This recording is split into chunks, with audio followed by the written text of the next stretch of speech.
To be here today to talk about what I believe is the most important topic of our time.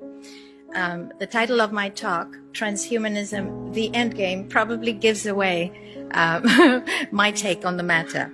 I'm not going to get into the technical aspects of transhumanism, though I do believe that one of the problems with faith with regards to public understanding of the matter is that it encompasses such a wide range of things. And we've seen some of them, but from genetic engineering, implant technology, artificial intelligence, nanotechnology, all the way to cybernetic prosthetics.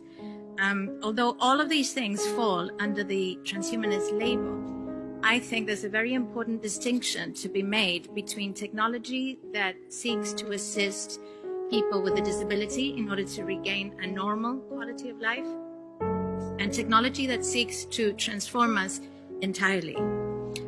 The focus of my talk today will be on the ultimate transhumanist goal, what has been termed by Ray Kurzweil, one of the leaders of the movement, as the singularity.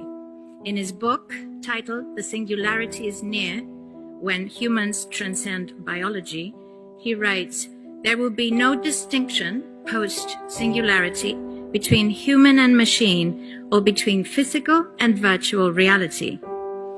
It's very important to understand that transhumanism is simply the transitional stage between humanism and post-humanism. Make no mistake, the final goal is to eradicate humanity as we know it.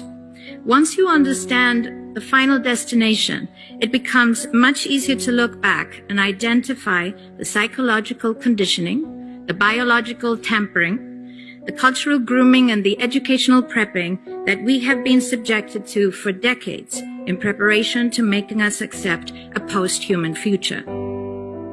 It takes a lot of physical and psychological abuse to get an intelligent species like ours to agree to its own extinction.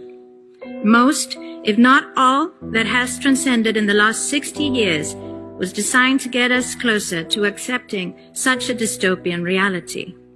Whether you care to accept it or not, we live in a hyper-controlled matrix where our perception of reality is meticulously planned, managed, and executed in order to control and steer us in whichever direction they wish. And the direction is a post-human world. For this, they first needed to destabilize, dehumanize, and demoralize humanity through every means possible. The destruction of the nuclear family, children being indoctrinated by the state, abortion, the eradication of God and spirituality from education, life in megacities and away from nature, toxic food, air and water, social media, replacing real human connection and interaction, engineered financial crisis and taxation, endless wars and massive migration, stress, anxiety, depression, drugs and alcohol, constant fear-mongering, moral relativism as the new religion, and I could go on and on about how humanity has been influenced and forced to move away from all the things that give us strength, security, purpose, and meaning.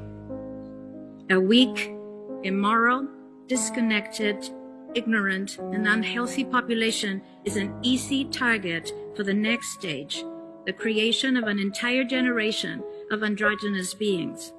Masculinity is under attack psychologically, culturally, and biologically. Women are being replaced in sports, entertainment, and politics by men pretending to be women. And children are being indoctrinated at school to think that gender is a choice. The transgender movement is not a grassroots movement. It comes from the top. It has nothing to do with people's freedom of expression, sexuality, or civil rights.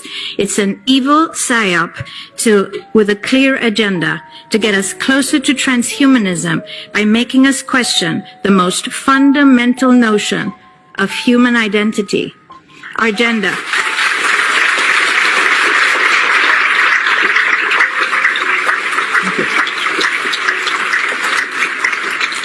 If you don't know who you are, if you already identify as a hybrid between a man and a woman, you will be easily convinced to become a hybrid between human and machine.